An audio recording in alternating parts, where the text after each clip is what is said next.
Should be fun, especially with new all-time highs. Yes. That's always fun, right?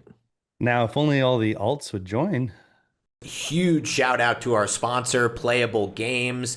They are inspired by gamers and funded by their community.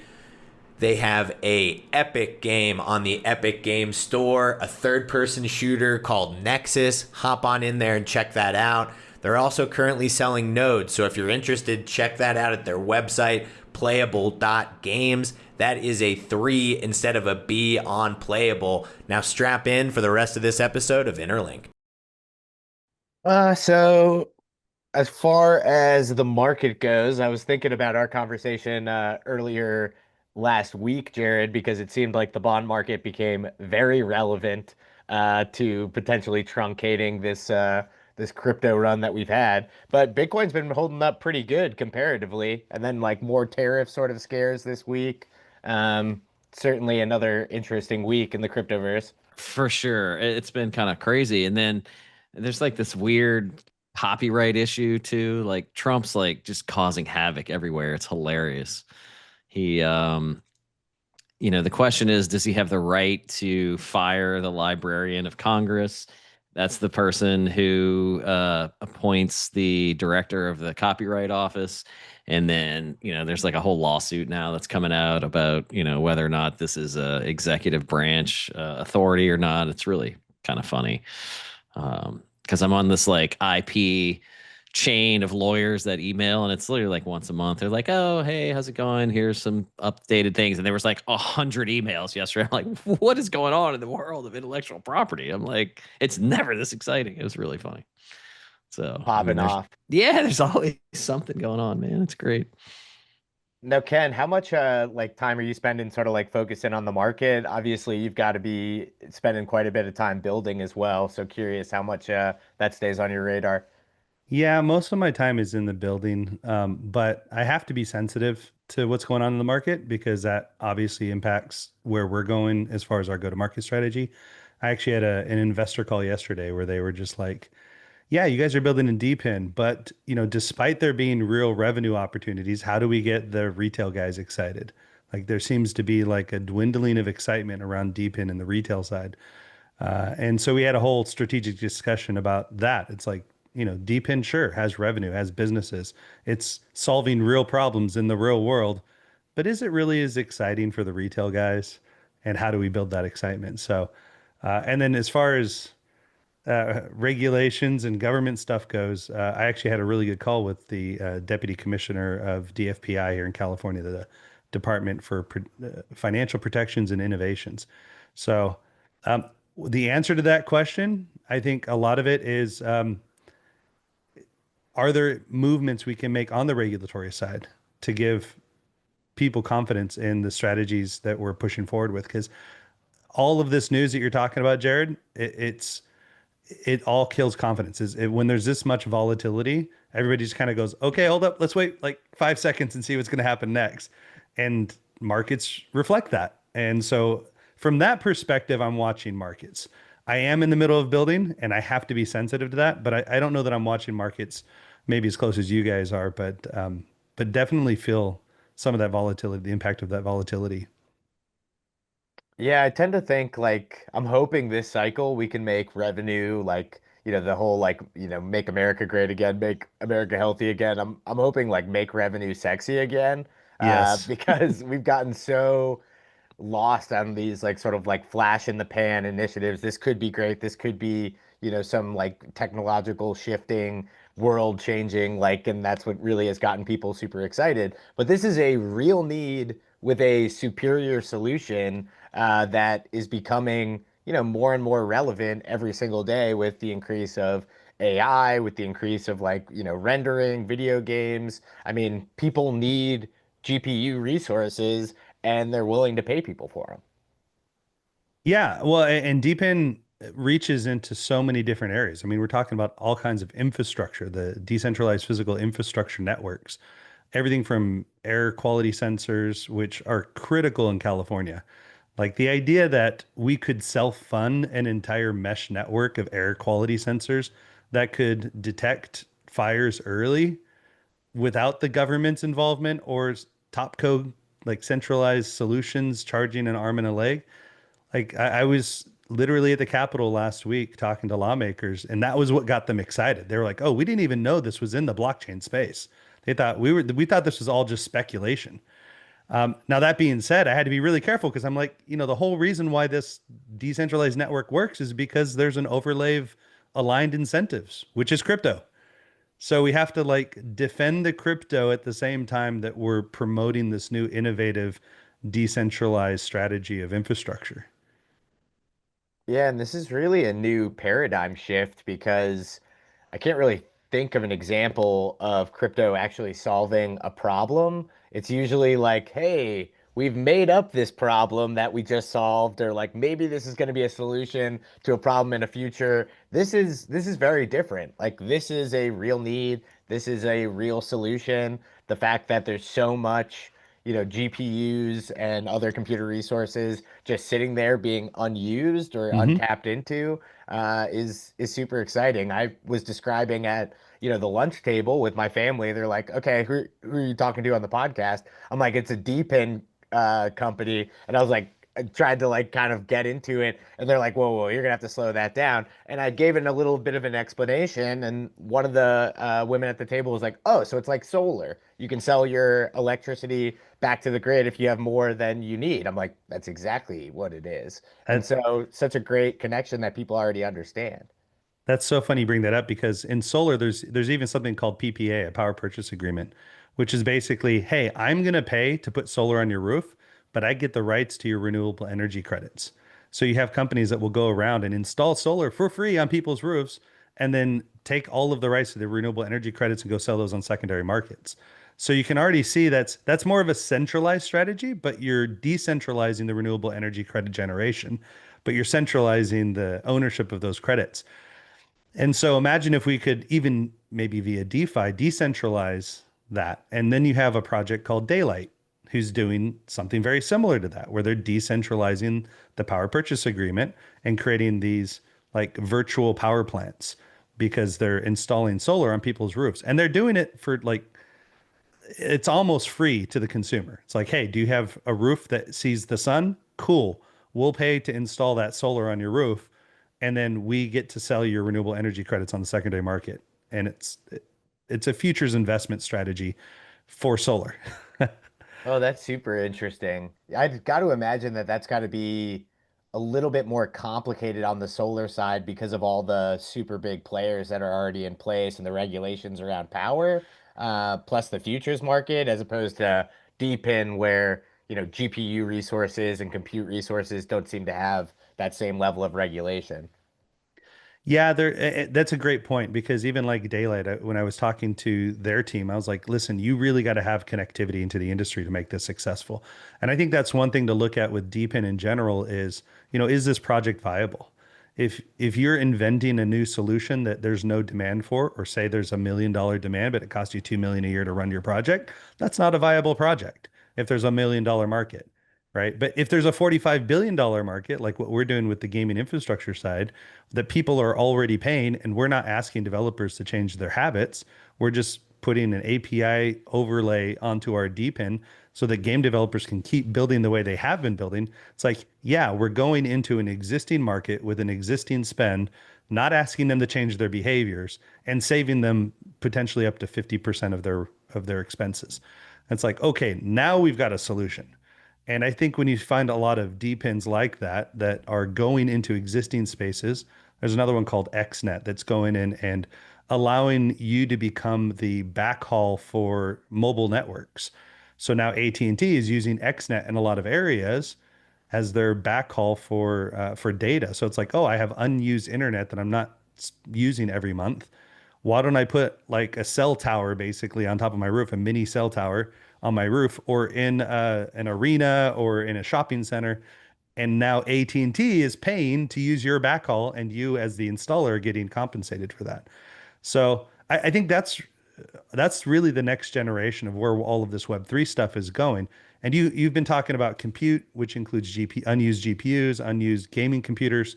That's really the space that we're in, that Tashi's in, is okay, how do we basically build an edge cloud infrastructure, a decentralized edge cloud using underutilized resources. And that sounds like big, but we're not focusing on general compute. We're not focusing on general usage. We're focusing on services specifically.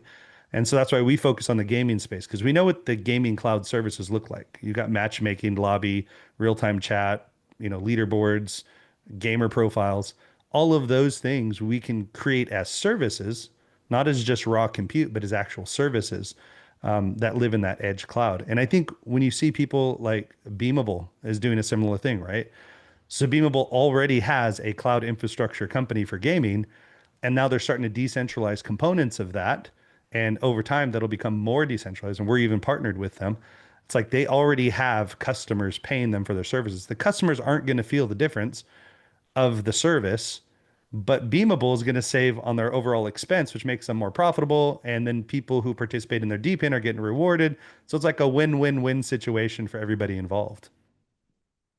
How much have sort of like those predecessors like Helium, who had well, first they had just the like the low voltage connection and IoT, and then they moved on to the 5G connectivity and tried to decentralize that. How much have those sort of, if you want to call them like grandfather companies, they were around for quite a while. How much have they sort of paved the way for this to for people to say, oh, okay, that kind of makes sense, and have they done anything for that? I'm just curious because I know that they've were super valuable and then sort of went up and down, and I actually still think I have a Helium miner somewhere that's connected and makes like 43 cents a year or something. So well, I think you hit the nail on the head right there. Is like when we're looking at participating in DEPIN, we're not talking about necessarily the token gains. All we're talking about is, yeah, I can get $1, $3, $9 a day, or 43 cents a year. You make a tiny bit of money, but you get to participate in the network. And the goal there is, can I make more than my electricity and my internet relative to what I'm spending? Can I make more than that? And there are other pieces to that because, if you're paying in your speculative token, the token that can be sold on secondary markets, there's volatility to your token. So if you're being rewarded in the volatile token, there's volatility to the value of you hosting that infrastructure for them. And so this is a discussion that's come up with regulators, because regulators, when they hear the word token, they hear Bitcoin, right? That's all they hear. They just hear speculation, or they hear meme coin, because that's the most volatile of them all. And they think of, okay, how do we regulate this like a security? That's all that regulators hear. So when I sit down with them and I go, hey, what if we were to build a DEPIN network where people are actually participating in the business and getting rewarded? And they said, well, that's great, but we still have this problem of this volatile token. And so what we did is we separated it. We basically have a rewards point system that's similar to like, United's Mileage Plus program, right? When you participate in our DEPIN, you get compensated in reward points. Reward points are backed 1-to-1 to USDC. And as long as you stay in our network, there's a tax optimization there going on. Because when you receive the reward points, think about it. When you got Mileage Plus points, have you ever been taxed for receiving Mileage Plus points? The answer to that is no, because you're in a closed loop economy. So there's actually a cool lawsuit about that a long time ago where the IRS was trying to tax that. Somebody was, the companies sending them on their paying, the company pays for the flights. So, but the individual got the rewards and then they went on a trip, and then the IRS was like, oh, that's our money. And there's this huge thing. And so that stems from a lawsuit from a while ago. But that was a really interesting case where everybody's like, I don't know the IRS that. This is something I'm doing for my company. And it's just a perk that happens that that the airlines are happen to send to it. And they're like, oh no, that is revenue. That is income. Give me my cut. That's so funny, because when I go to United to book flights, it's like, is this a personal flight or a business flight? And I'm always like, personal. It's personal. Don't worry about it. Don't worry about how it's getting paid for. It's personal. But that's the point, is like, if it's a personal purchase, then you get reward points. You're not getting taxed on receiving those reward points. And then when you redeem them, you don't get taxed on the redemption either. Now, the redeeming party is going to get taxed because they're a merchant. Now that's created a taxable event. So whoever ends up receiving the value behind those reward points is going to have to pay sales tax or income tax or whatever the case may be. But you as an individual who received that reward point never got taxed. And so there's always this battle of, especially in DEPIN, but in any business, of like, how do I predict my business? I'm going to install a bunch of stuff and I want to be able to predict my business. And what we're seeing is a lot of DEPINs that are starting to separate those two concerns and say, okay, listen, if we have a closed loop economy with a stable reward point, A, we're taking advantage of reward point mechanisms. B, we're backed one-to-one to stable coin, so anybody can do all of the accounting and regulatory reporting that's necessary. C, you now can predict as a DEPIN node operator, what is my revenue going to be based off of activity? And then you have the option to potentially swap that reward point out to a token for whatever reason that you want to do that. But the moment you swap it out, you create a taxable event. And it's like, okay, now I've got this token. And then there's always this question of, okay, what's the value of the token then? If all of the value is here in the reward point system, what's the value of the token? And this is where tokenomics get complicated in DEPIN. Like we got to sit down and go, okay, how are we solving this? For us, what we said is we've got our Tashi token, which we're going to be launching later this year. That is a security mechanism. When you stake it to a node, it does two things. One, if you screw up as a node operator, you get slashed. But also, if you're doing well and you're completing jobs over in our DEPIN, that becomes a multiplier against your reputation. So your reputation score goes up, and the token itself is basically saying, hey, listen, I'm so sure about the reliability of my node, I'm willing to put my money against it. So it increases your reputation, which means you're more likely to get selected and more likely to earn reward points. So it almost becomes, I mean, I want to be really careful about how I say this, but like a yield generating vehicle. But let's not go too far down that rabbit hole because I don't want to classify this as a security, but it's a way for you to basically stake your own Tashi tokens and increase your chances of earning on the reward point side. And then we also have created an incentive pool that if you cash out for Tashi and then restake it, we actually give you 10% cash back in reward points. So we've created this flywheel of like, okay, sure, you're going to cash out your reward points into Tashi, but now you're going to get an additional 10% in reward points back. And you can kind of keep that flywheel going. Also, if you spend in network, you're going to get 15% cash back. So if you never cash out and you just use the reward points in the network, say, I don't know, if you're a game developer earning reward points from all of your players who are acting as nodes for you, now you can redeem that for infrastructure costs and potentially get to the point where you as a game developer have no infrastructure costs because all of your players are nodes for you and you're rewarding them with in-game rewards, right? Players don't care about getting tokens. That's part of the problem of Web3 gaming. It's like only us in Web3 care about getting tokens, but players out there actually get turned off when they start getting crypto tokens. And so we said, cool. So you as a game developer, if we can help you reduce your infrastructure cost even more than we already are, through leveraging your players as node operators. And the way you put it to the players is you say, hey, listen, I'm going to give you in-game rewards if you help other players play my game. You leave your computer on as an agent or leave your loading screen on or leave your loader, the game loader or launcher on in the background when you're done playing. And you'll see a little counter there that you're going to get in-game rewards for the time that you leave it on. So every time I get rewarded as a game developer in reward points, I'm going to give you some in-game currency that you can now redeem for loot boxes. And now we're saying to the player, you're getting what you want. Player, you've opted in to be part of this DEPIN, and developers now offsetting their infrastructure cost. So we created a flywheel in the supply chain or in the value chain of infrastructure. And we've created a flywheel for the developer as far as, if they do want to cash it out into the token. So it creates buy pressure and staking incentives, which reduces circulating supply and all of the other fun stuff that make token go up. So the footprint is so light that it's really all built into the launcher. So do they need to have any sort of technical expertise in order to join, or is it as simple as download the launcher and don't close it out as you go for a run or whatever you're going to do? That's what it is, because it's the developer's keys that are associated with your node. And the way we did that is we've separated a few things out, right? We said there's a node operator who has a license. We're giving away the node operator licenses. So we're not selling node licenses, right? We're giving that away. But we're saying for every $10 of Tashi you stake, you're allowed to run one resource node, right? So if you have a million players playing your game, okay, you got to have $10 million staked to your node license, your node operator license, to allow you to leverage all million of those players as resource nodes and start earning from them. Well, okay, so there's a little problem there. Developers might not have $10 million sitting around to stake. So this is where we say, hey, if you're in the Tashi ecosystem owning Tashi and you don't want to be a node operator, you can contribute or stake delegated staking of your Tashi to this pool that then gets allocated to any of these node operators who have higher reputations. Maybe you say, as a Tashi holder, you want to go stake to, we'll say Blizzard, right? You stake to Blizzard, and Blizzard's like, yeah, I don't have to deal with $10 million worth of Tashi. Just everybody stake to me so we can be part of this network. Our players can be part of this network.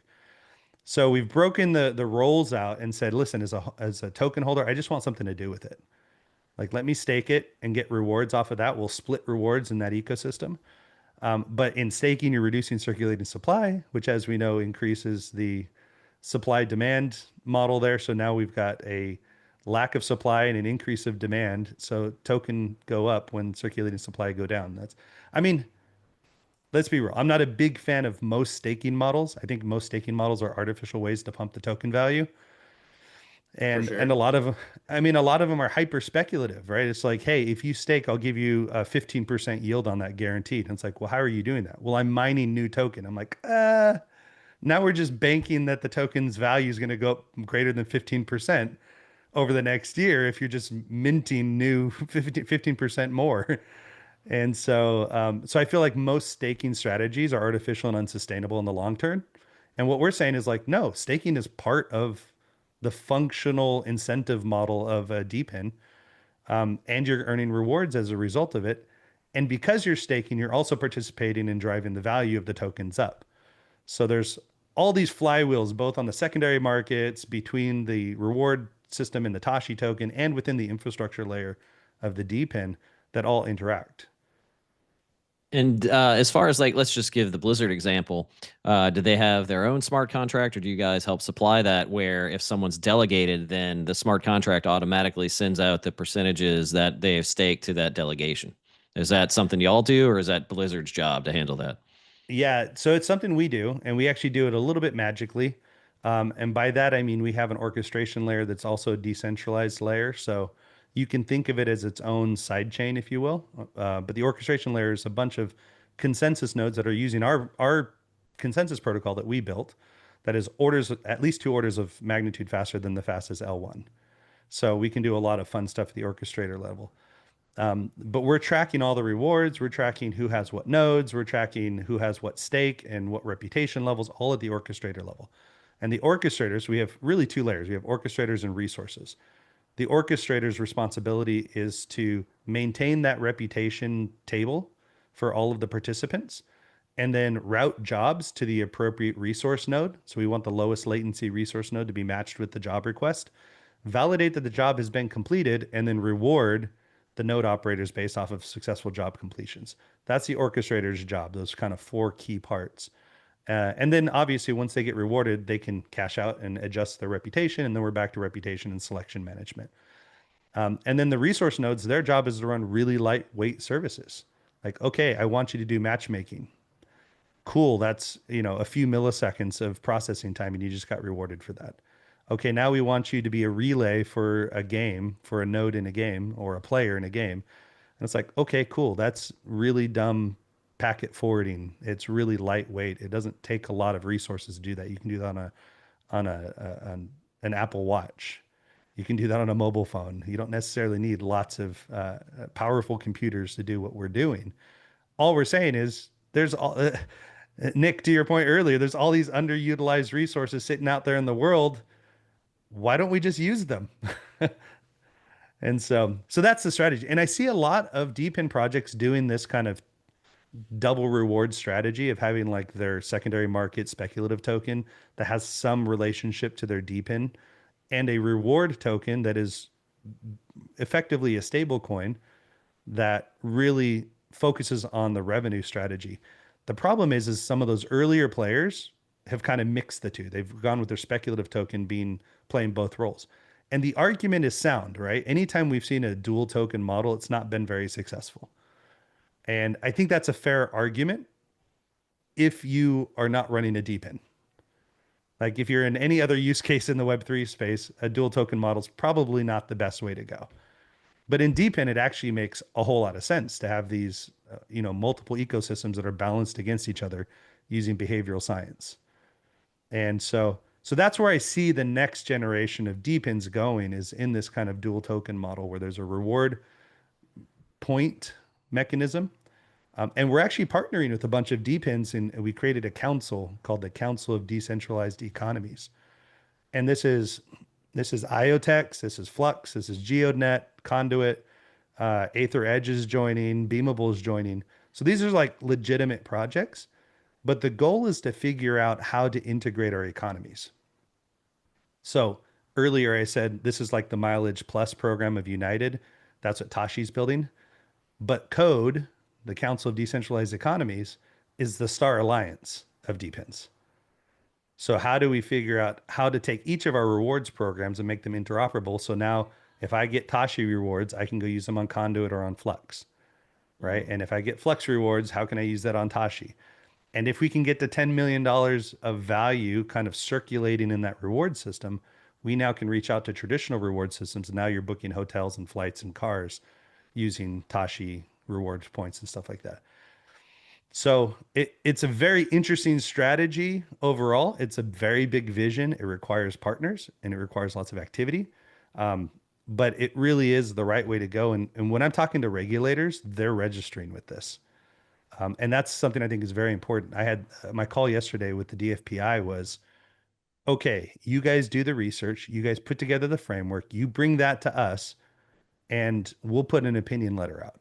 And it sounded very positive that they were like, we like this model, and if you bring this to us, we'll put an opinion letter out. And I'm not guaranteeing this. So I don't want anybody who's listening to like go, okay, this is going to happen. But it sounded very optimistic that they would put an opinion letter out and say, for the concern of our regulations, we're not going to consider you a digital asset. These reward point systems aren't going to be considered digital points or digital assets. Because in California, as lawmakers tend to do, they over-regulated on a term. They said digital assets, and then the definition of digital assets covers every token that could ever exist, even in the gaming space. And then they did a carve out for gaming. And I'm like, okay, that's a good start. But what if you're not strictly gaming? What if you're infrastructure? I'm like, can we get a carve out for infrastructure? And they were like, well, no, we'll just do an opinion letter that says that you don't qualify as a digital asset in regard to this law. It's called DFAL, is the law in California. But that's actually kind of exciting, because if we pull this off, if we as a DEPIN council can put together this framework and California gives us an opinion letter that says, yeah, you guys aren't a digital asset for the sake of this regulation, like that's massive. That means that DEPINs can operate in a very innovative ways and freely in California, which is a signal to the rest of the US, which potentially becomes a signal to the whole world of like, okay, how can we properly do Web3 in a responsible way that generates real world value? A lot of what we've been doing up until now has been very innovative, and I'm glad we did it, because we wouldn't be here without a lot of that. But it's all been very Wild West and kind of sandboxing these protocols. I've always thought of DeFi as kind of like the sandbox for the future of fintech. And there's some things that fintech can learn from what we've done in DeFi. But maybe to your point earlier, where are the real world use cases?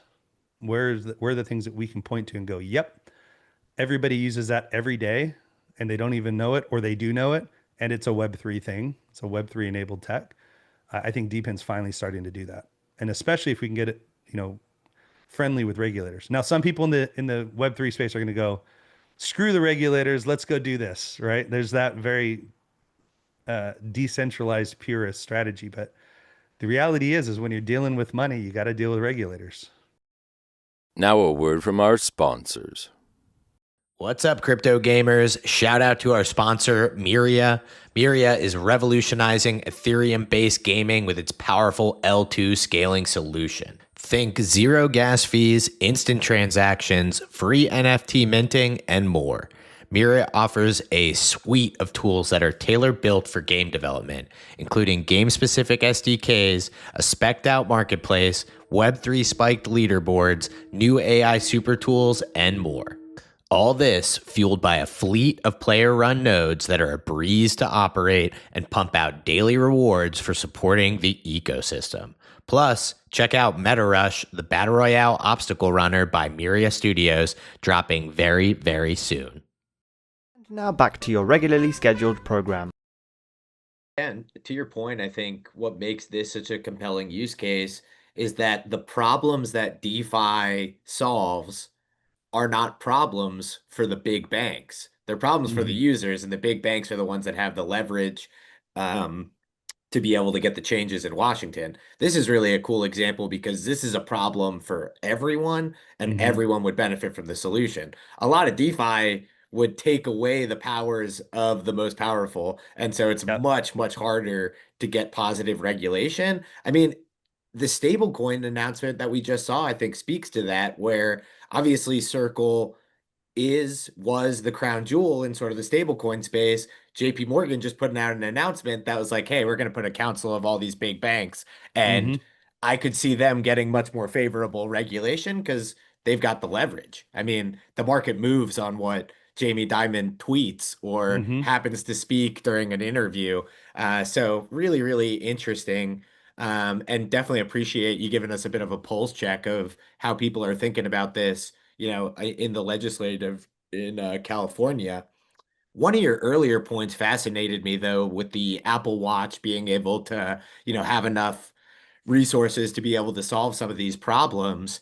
How much is that sort of like technologically isolated and inaccessible? Because I think about not only Apple Watches, but Teslas. So many people's Teslas are sitting, in their garage for at least half of the day until, full self-driving taxi mode comes along and it can go and do rides. Like, we obviously saw people turn those into Bitcoin miners, but how much is that technology inaccessible because of either operating system or walls that are put in by the manufacturers, and how much can be sort of tapped into these networks? Yeah, I mean, if you're going to use Tesla for anything other than what Tesla intended you to use it for, then you're jailbreaking your Tesla. And the real trick is, how do we work with some of these manufacturers in a way where the incentives are aligned again, right? If you look at, I want to say it was Rolls-Royce, did this thing called mutualized value or value mutualization, where they basically said everybody in our value chain, in our supply chain, is incentivized by the sale of our vehicles. And so the idea is, like, the guy who makes the door handle is going to put all of the craftsmanship as they can into that door handle to make sure that it's a good door handle, because when that vehicle sells, they get a percentage of that. And so the idea is, how do we align the incentives with that throughout the value chain? So what you're talking about, what I'm saying is, let's invent a whole new model where anybody in the value chain can participate in the economics, all the way down to the end user. And the end user can become a producer of some resource that everybody else in the value chain gets to take part of, but everybody gets compensated for their part in the value chain. So what happens when we build that framework, and now we go to the Hyundais of the world and the Toyotas of the world and go, hey, listen, we figured out a way to include your vehicles in a bigger infrastructure play. Let's create a new revenue stream for you. And as long as the end users, being the vehicle owners, opt in, plug their vehicle in, now they're participating in other infrastructure strategies. Or we're already capturing telemetry as we drive around the street, and you already have an engine running. We're going to use tiny amounts of electricity to also capture some of that telemetry and pass it on to maybe like a navigation DEPIN, or into a weather DEPIN, or a traffic DEPIN, right? There's so many ways to do this, but it all comes down to that value mutualization. Is, how do we make this sexy to everybody in that value chain? And I think that's the big shift in what DEPIN's pushing for. I mean, we've had BitTorrent for decades, right? It's not that we haven't done decentralized storage and file sharing, but the lacking piece is the overlay, the incentive overlay. Like, how do we align the incentives? And that's where Web3 really comes in strong. And so this is a relatively nascent strategy, but if we pull this off right with what we're doing, there's no reason why we wouldn't be pulling Tesla into the discussion and saying, all right, Tesla, let's use secure enclaves because we know you have those $5 chips on your car somewhere. We can use a secure enclave to share some of this telemetry data into a DEPIN without exposing any of the private information on the vehicle itself or from the owner's perspective. Which, by the way, was like that was actually a big discussion when I was talking to lawmakers last week. I mean, I sat down with senators and assembly members in California, and we were having this discussion. And one of the senators was just like, when you talk about citizens sharing information, the privacy flag goes up. Like, how do we protect privacy? I was like, yeah, you have no idea how far we've gone to protect privacy. Like Web3's got you covered. Don't worry about that. We've got zero knowledge proofs. We got secure enclaves. We got all these things that we've done, DIDs and VCs and all these things we've done to protect people's private information while still being able to interoperate. But it's kind of hard to get that across. But it's the phrase that I've been using is that we want to enable selective sharing while preserving privacy. And that's really what we've built is this mechanism for sharing resources while preserving privacy with an incentive overlay.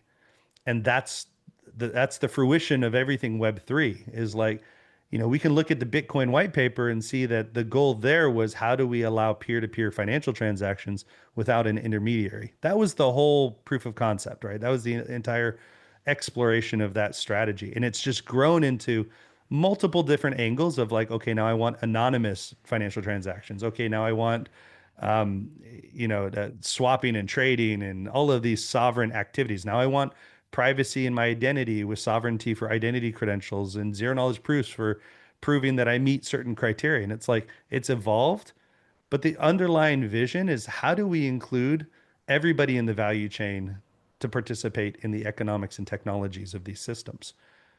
I mean, look at Twitch, right? In Twitch, I'm just a commodity, right? When I go and I start streaming, Twitch just is like, okay, cool.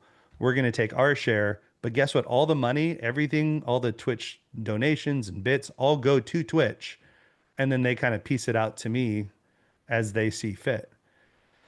And it's like, okay, cool. They are the owner of this system and I'm the grateful beneficiary, and hopefully they're a benevolent dictator in this system, and I get a fair compensation. But what happens when somebody complains about something I said on my stream? Suddenly I'm demonetized. And it's like, okay, that's the clear indicator that this is not a mutualized value system.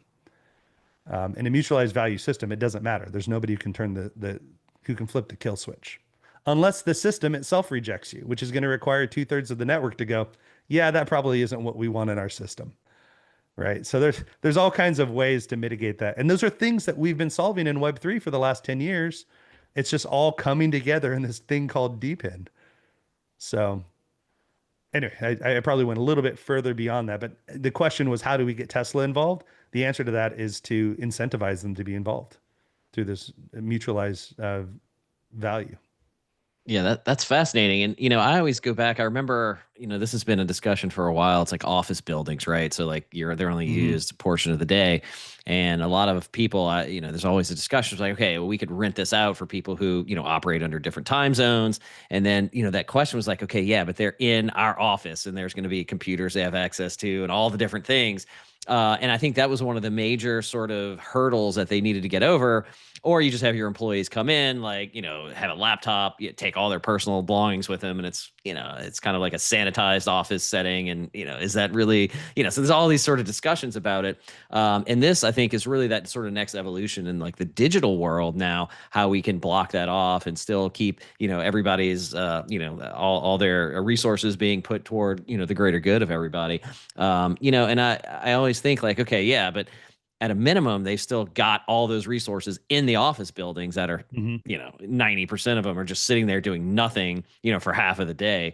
And, this is a way that, this could unlock that sort of way to make money when, your employees aren't there and nothing's happening. So, to me, this is like the next evolution. And I find that really fascinating. And there's so many untapped resources that we're using here in this, in the entire world. It also reminds me of like electricity, because like AC electricity, we can't store yet. We can't figure that out. So you have to run it, and then just whatever's not being used just gets wasted.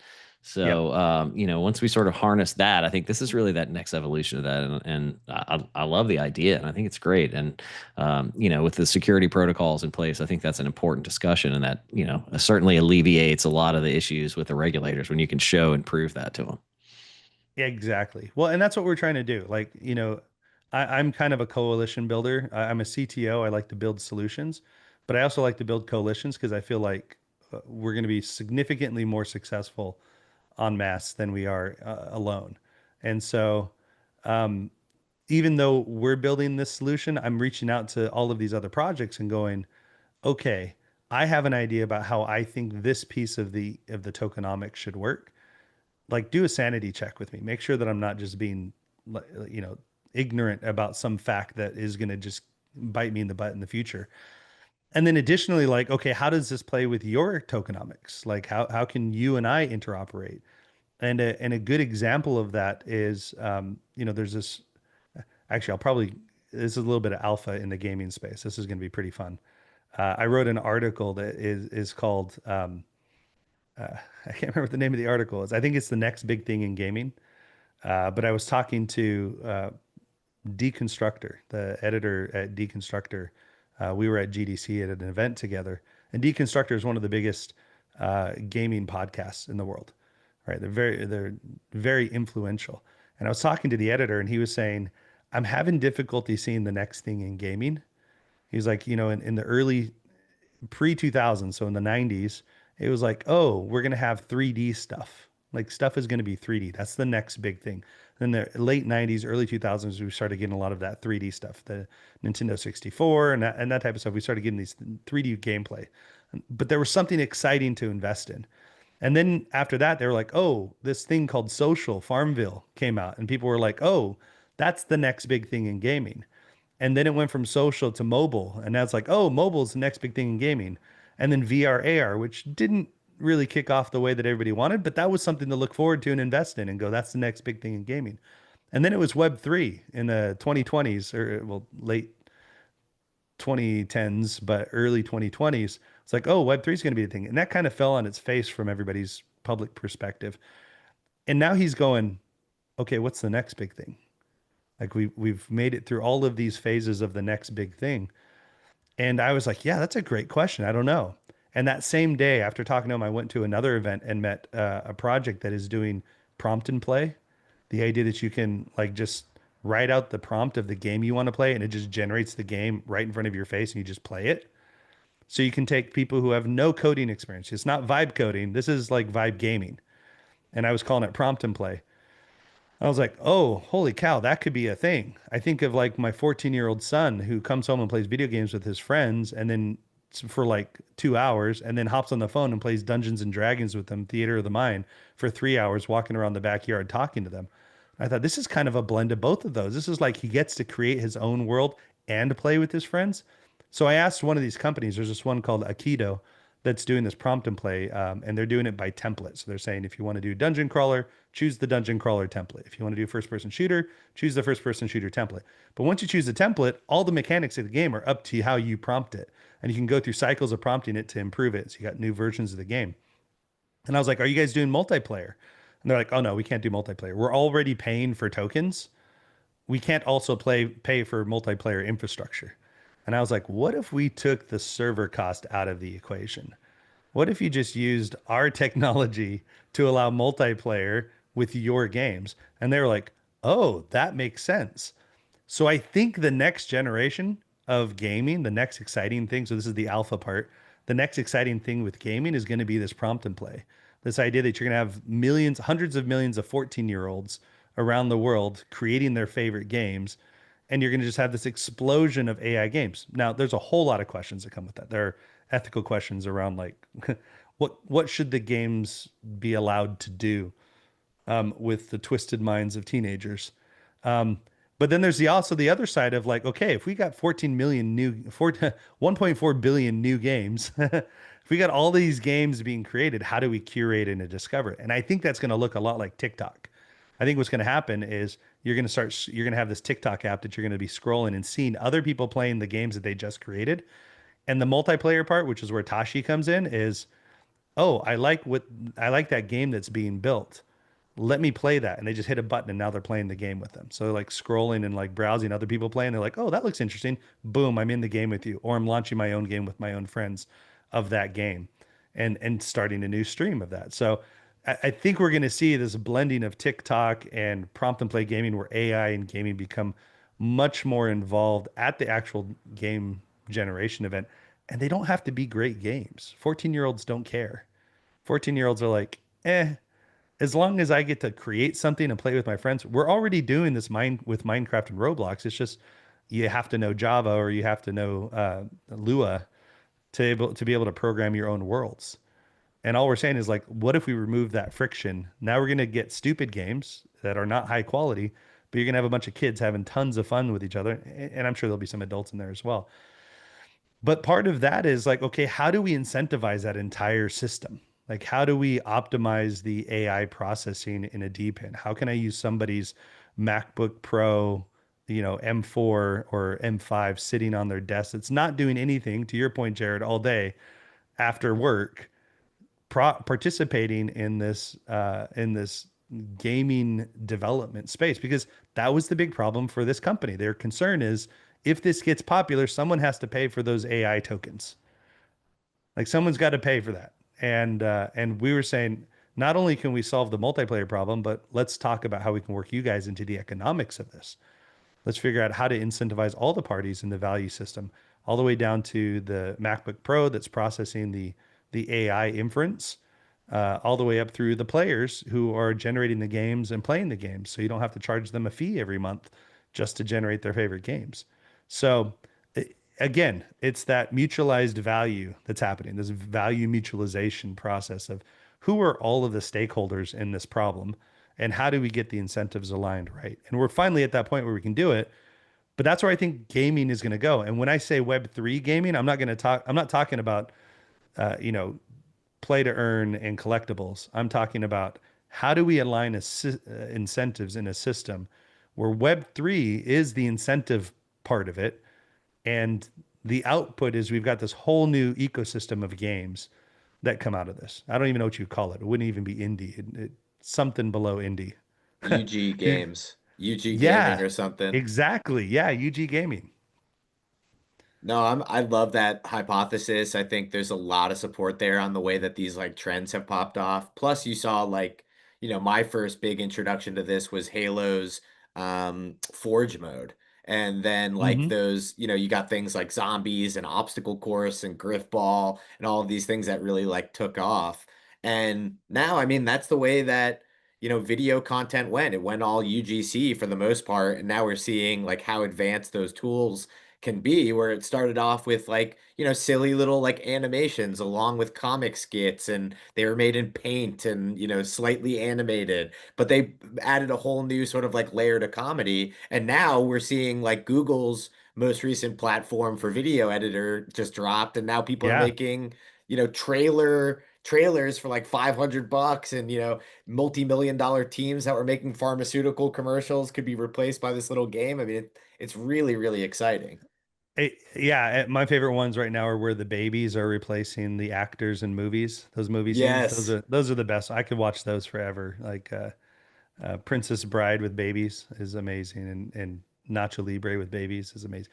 But I agree. And I had this discussion with somebody the other day. I mean, if we kind of shift a little bit into the AI side, it was a teenager, so limited world experience. But this teenager was saying, "Oh, I hate AI because it's stealing from artists." And I thought, well, I mean, aren't artists stealing from artists? Isn't that like how art works? Is like there's very little novel creativity that everybody's borrowing from each other. And I was like, so you're really upset that AI is doing it better than the artists. The AI is stealing better than the artists are stealing from each other. And we'll see how that plays out in courts too, because there are legitimate like legal IP problems that need to be resolved. We'll see how that plays out in courts, but for the time being, to your point, there are a lot of creative things I would love to do as a CTO. I just don't have 15 years to build the expertise to make the quality of output that I want to make for that creative exploration, whether it's music, bumper music for podcasts, or animations for intros to a podcast or commercials or whatever I want to make.